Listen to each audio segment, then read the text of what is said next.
comme je l'ai dit, pour une égalité, hein, ce qui est à gauche et ce qui est à droite, hein, sont nécessairement de même nature. S'ils sont de même nature, ont nécessairement la même dimension. Les lois de la physique s'écrivent sous forme d'équations. Donc, on dira qu'ils sont homogènes parce que on a la même dimension à droite et à gauche. Maintenant, si une relation, dans une relation, nous n'avons pas la même dimension à droite et à gauche, ça veut dire qu'il n'est pas homogène et donc il est nécessairement fausse. C'est-à-dire, on peut rencontrer dans un bouquin, ou bien quelqu'un qui nous écrit une relation qu'on ignore, qu'on ne connaît pas encore, en vérifiant son homogénéité, on peut déduire si elle est fausse. Je dis bien s'il est fausse, s'il est vrai, on verra. Donc, une relation de la physique est homogène. Je peux prendre un exemple.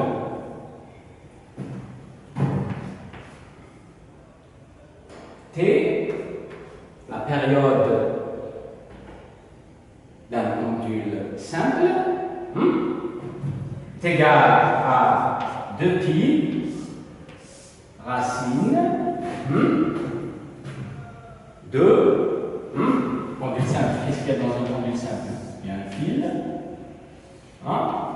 une masse négligeable. Donc nous avons, si mes souvenirs sont bons, c'est L, la longueur du fil, sur G.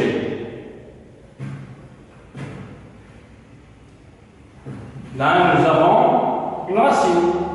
Pas grave, on peut mettre au carré. T au carré égale 4π carré L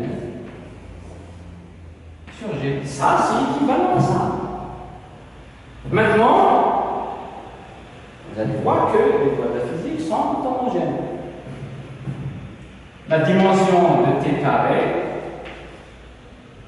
c'est un T carré. Là, la période, c'est notre majuscule, c'est pour ça qu'on a la même lettre.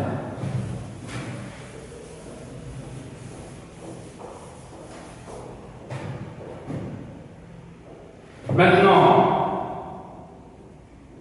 ce côté-là, nous avons L, la longueur du fil, donc c'est une longueur. Et pour G, c'est quoi? C'est L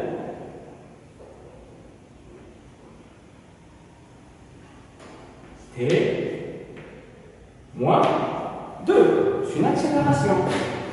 Donc la dimension de L sur la dimension de G, c'est égal à L sur L T moins 2. On peut simplifier et avoir un T au carré.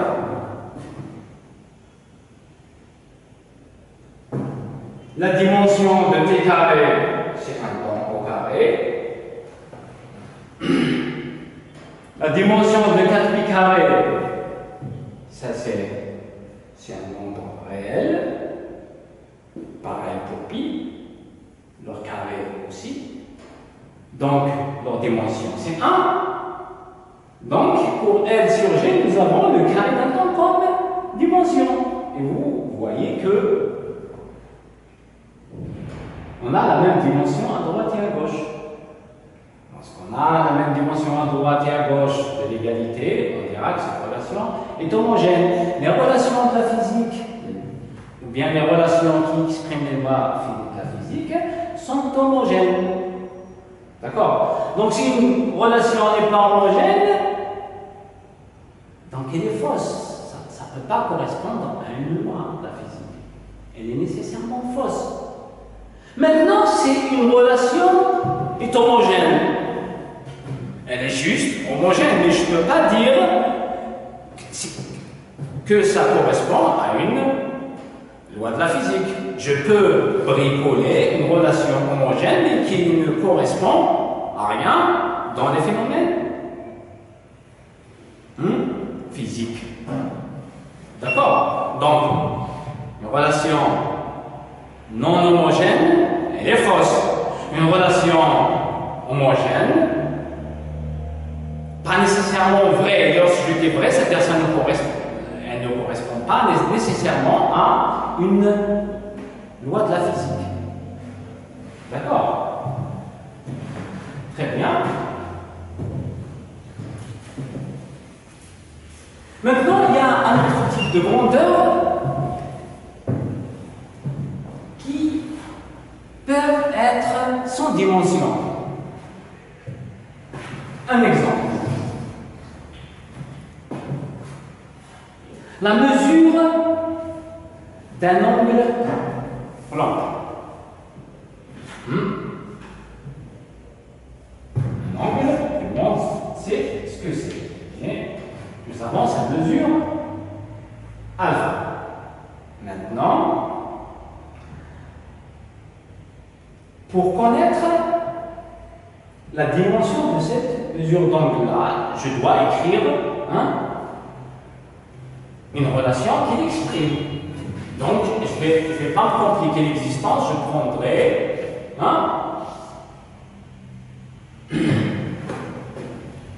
un cercle avec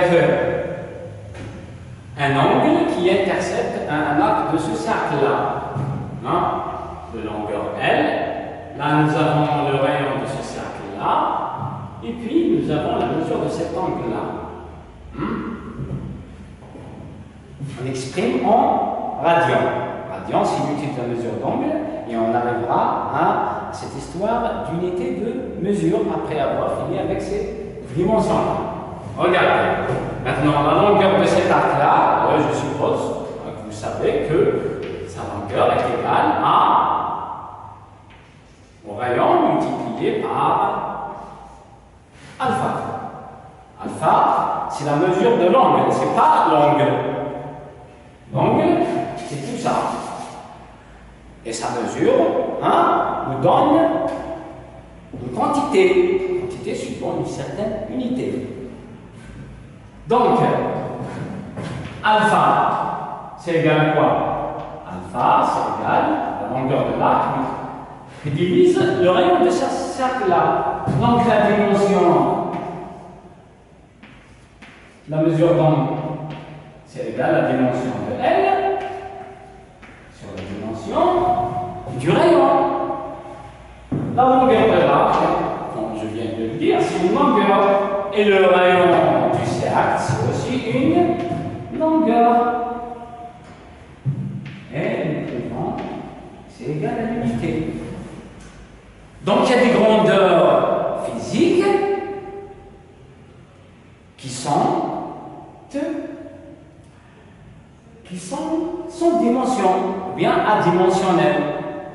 Elles peuvent avoir des unités de mesure, c'est des grandeurs, on peut les mesurer, mais qui sont adimensionnelles, sans dimension. Donc on a l'angle, et on peut avoir aussi la densité relative. Par exemple, je suppose que vous l'avez vu ici, la densité relative d'un gaz. C'est égal à la masse volumique du gaz divisé par la masse volumique de l'air. Masse volumique sur masse volumique. Donc, on va avoir quelque chose qui ressemble à ça. D'accord? Et généralement, vous avez remarqué que lorsqu'on vous donne la densité relative, ça, on vous donne uniquement un nombre. 5,6, 9,2, etc. Mais là, nous n'avons pas. C'est adimensionnel. C'est comme pour la mesure de l'angle. Mais ça nous permet, par exemple, pour la densité relative, de distinguer de gaz différents par puisqu'ils sont nécessairement ils ont nécessairement des densités relatives différentes. Parfait. Donc, comme je viens de le dire là, alpha, sans dimension, mais il a une unité. Donc les grandeurs physiques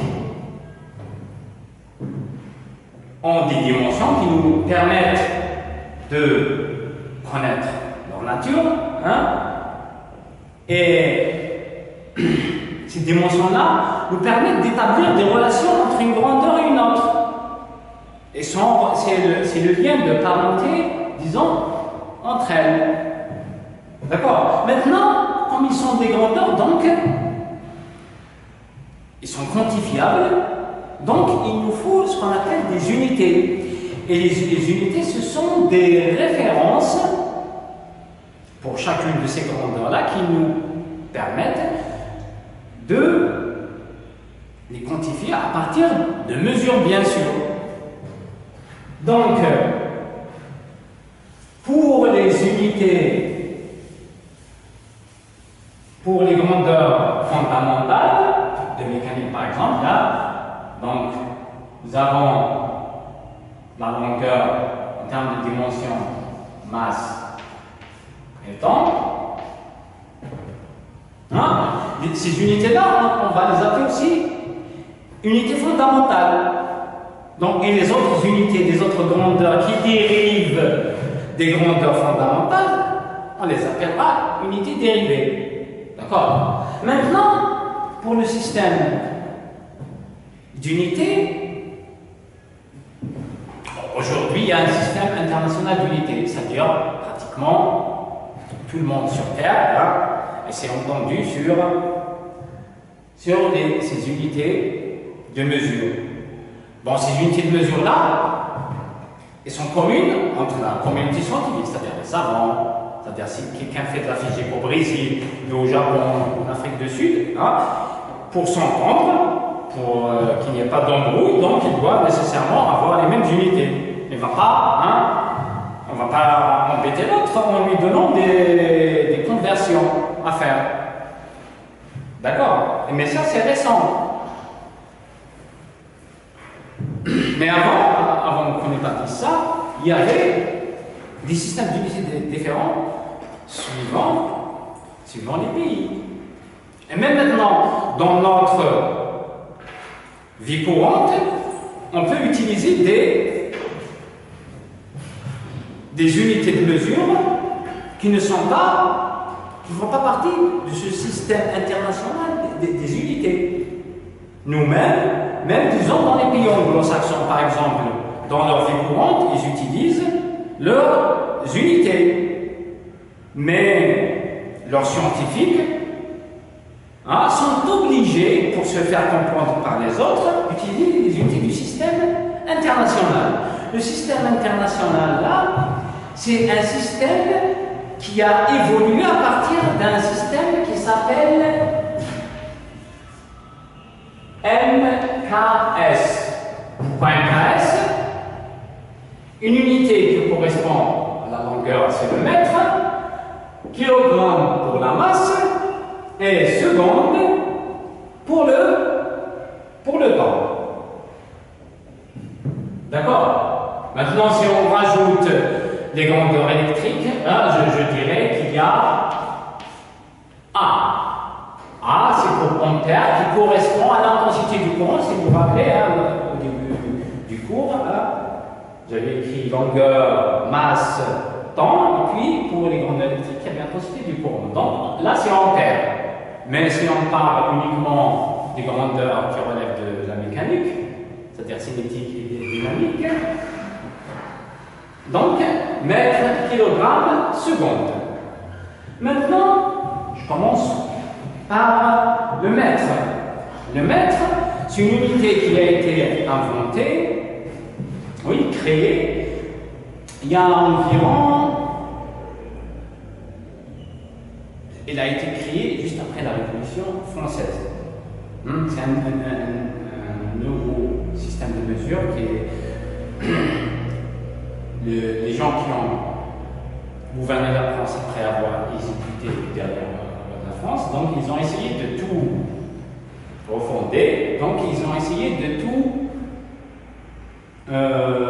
mettre un nouveau système d'unité de mesure pour uniformiser les unités de mesure au niveau de tout le pays et des unités sur lesquelles tout le monde s'entend. Donc, ils ont créé pour la longueur le mètre. Et comme il y avait des gens qui faisaient de l'exploration géographique, donc ils ont fait une estimation du méridien terrestre, du méridien. Hein. C'est comme à peu près cette ligne-là qu'on appelle le méridien de Greenwich. C'est des longitudes. On ne peut pas parler de latitude parce que l'équateur et le tropique du cancer, ils n'ont pas le même périmètre. Par contre, pour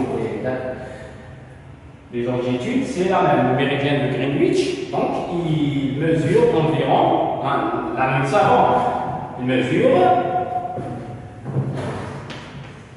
40 000 kilomètres. Là, vous allez me dire qu'il y a le mètre. Mais eux, donc ils ont connu, ils ont estimé la longueur de ce méridien-là. Après, ils ont essayé de trouver une unité de mesure qui est de l'envergure de la taille humaine, pour qu'on puisse manipuler cette unité de longueur-là. Donc, ils ont trouvé que si nous divisions la longueur du méridien par 40 millions, nous allons trouver une longueur à peu près de cette envergure-là qu'on va appeler mètre. Le mètre, ça vient du grec, métré, qui veut dire mesurer. Donc, ils ont créé le mètre. Et puis, ils ont créé le gramme et le kilogramme. Kilo, c'est un préfixe qui veut dire 1000. Maintenant, une fois qu'on le crée, qu'est-ce qu'on fait? On fabrique un étalon. Pour le mètre, on fabrique une référence pour le mètre là. Une référence pour ce mètre, une barre métallique, disons, que correspond à cette distance-là, et pour laquelle on va faire des copies. S'il y a des gens qui ont besoin de mètres, c'est en fonction de cette référence-là qu'on appelle étalon. Et nécessairement, à l'époque, ils ont dû chercher un matériau qui se dilate pas, sinon nous allons avoir un mètre l'été, un mètre l'hiver. Là, nous ne sommes pas au type d'auberge. Donc, un étalon du mètre. Maintenant, le mètre, il est défini aujourd'hui indépendamment de cet étalon-là, qui se trouve maintenant dans un musée. On n'utilise plus. Le mètre, il est défini autrement par rapport à un autre phénomène physique. On a aussi l'unité de la masse, le kilogramme aussi. On ne peut pas s'amuser à fabriquer des poids pour les revendre aux marchands de légumes, par exemple. Il nous faut une référence, un étalon. Et à partir de cet étalon-là, on fera des copies qu'on peut distribuer à tout le monde pour pouvoir connaître la masse des objets. Pareil pour le kilogramme, il n'est plus défini suivant cet étalon-là du kilogramme qui est toujours au musée de Sèvres en France, parce que c'est les Français qui ont inventé le système métrique. Maintenant, pour la seconde, par contre, c'est une unité très ancienne. C'est une unité qui a été inventée par les Babyloniens. Ça remonte à très loin. D'accord? Et tout le monde sait que 60 secondes, c'est une minute, et 60 minutes, c'est une heure. Là, on remarque bien que c'est très ancien. Très ancien, pourquoi? Parce que là, nous avons un système d'énumération qui n'est pas décimal. Là, lorsque j'écris 117, ça veut dire que j'ai une centaine, une dizaine de cette unité. D'accord? Mais quand les Babyloniens, ils comptaient sur la base de 60. C'est une fois qu'ils trouvent 60 unités qu'ils ont une nouvelle unité. Par exemple, si j'écris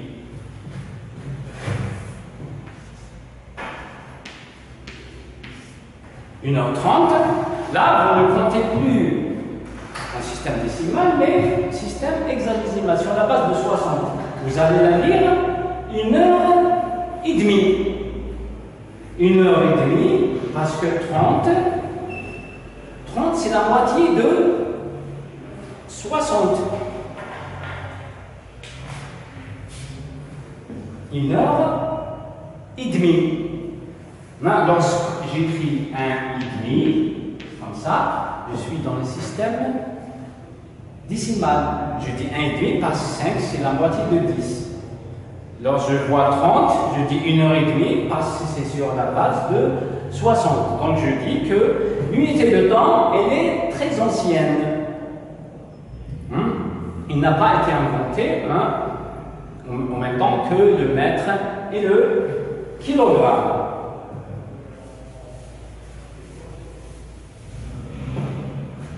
Donc, mètre, kilogramme, seconde. Maintenant, donc à partir de la fin du XVIIIe siècle, donc les Français utilisaient le MKS.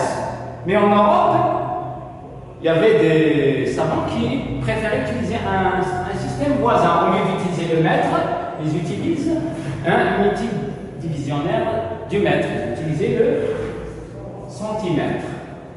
Et pour le kilogramme, à la place du kilogramme, ils utilisaient le gramme.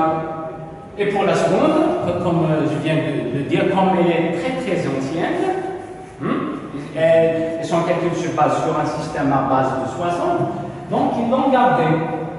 Par exemple, le grand savant Gauss, lorsqu'il faisait ses calculs et ses mesures, il faisait en système centimètre, gramme, seconde, donc CGS.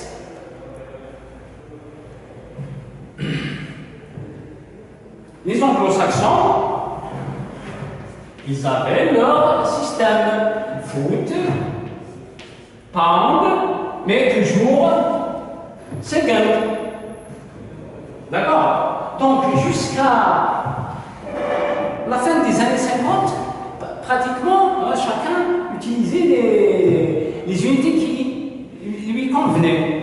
Chacun publiait dans les revues de son pays selon les unités qui lui convenaient. Donc à chaque fois, il fallait traduire et convertir les unités là. Donc, après un certain moment, ils en avaient marre. Donc, en 1960, ils se sont réunis. Ils se sont réunis pour établir un système international d'unités qui se base sur le système MKS. C'est le système MKS qui est devenu le système international d'unité. Donc MKS, donc je dois ajouter le A pour l'électricité, je dois ajouter le mol, la mol plutôt pour la quantité de matière, le Kelvin pour la température, la candela pour l'intensité de lumière. Mais là, comme nous, on s'intéresse à la mécanique pour l'instant, et puis après l'électricité au deuxième semestre, donc ça sera, on verra un KSA, on ne va pas toujours parler des autres unités de mesure. Maintenant, en dernier, pour ces unités de mesure, là, donc, je peux avoir de grosses quantités de cette unité-là ou de petites quantités, c'est-à-dire des dixièmes, des centièmes, des millièmes, ou bien des milliers, dizaines de milliers, des millions. Donc, pour ne pas agrandir les chiffres-là, donc j'utilise ce qu'on appelle les préfixes multiplicateurs. Donc j'ai le nombre d'unités, soit mètre, soit gramme, seconde ou ampère. J'utilise les préfixes. Donc j'ai l'unité. Lorsque je multiplie par 10, je dirais déca. Lorsque je multiplie par 100, je dirais hecto. Lorsque je multiplie par 1000, je dis kilo. Donc kilomètre, kilogramme, kilohertz, tout ça, ça veut dire 1000. 10 puissance 3, c'est kilo. C'est un préfixe parce que c'est au début du mot qui constitue l'unité. Kilogramme, kilohertz, kilomètre. Et puis nous avons 10 puissance 6, ça va s'appeler méga. Ah, je suppose que tout le monde connaît ça. Ah, du fait, lorsque vous cherchez à emmagasiner vos fichiers dans le support mémoire, vous cherchez à connaître la taille des fichiers. Donc en méga, octet, en giga. Est-ce que le support supporte la taille de ces fichiers-là? Donc, méga, c'est 10 puissance 6. Giga, c'est 10 puissance 9. Et puis nous avons Tera pour 10 puissance 12. Et nous avons des préfixes multiplicateurs pour les petites quantités. Donc, comme j'ai le kilo, donc je vais avoir le milli. Et puis, je vais avoir le micro, le nano. D'accord? Le pico. Ici, c'est pico. Pico, mètre. Nano, mètre. Micro, mètre. Milli, mètre. Ça peut être millimètre ou milligramme. C'est un préfixe. Préfixe multiplicateur. Une dernière chose. Maintenant, lorsque vous écrivez une écriture scientifique, on écrit comme ça, un résultat scientifique qui s'écrit correctement. Ça s'écrit avec un chiffre décimal allant de 1 jusqu'à 9, de 0 jusqu'à 9 plutôt, une virgule, et puis des chiffres après la virgule. C'est pour connaître la précision. Un chiffre, c'est la précision, il est d'un dixième, d'un centième, d'un millième. Plus de précision, plus de chiffres. Je dirais qu'ici, j'ai 3 chiffres significatifs. 3 chiffres significatifs. 0,98. 3 chiffres significatifs. Maintenant, plus fois plus une puissance de 10. Donc, un chiffre décimal, virgule, des nombres qu'on choisit suivant la précision qu'on choisit pour le calcul, multiplié par une puissance de 10. Déjà, même dans nos calculs, on peut séparer les puissances, les multiplier, les diviser les unes sur les autres, et ces chiffres-là, on les divise entre eux. Et il y a une touche sur la calculatrice qui nous permet d'avoir ça. Si les souvenirs sont bons sur une calculatrice classique, c'est DAB.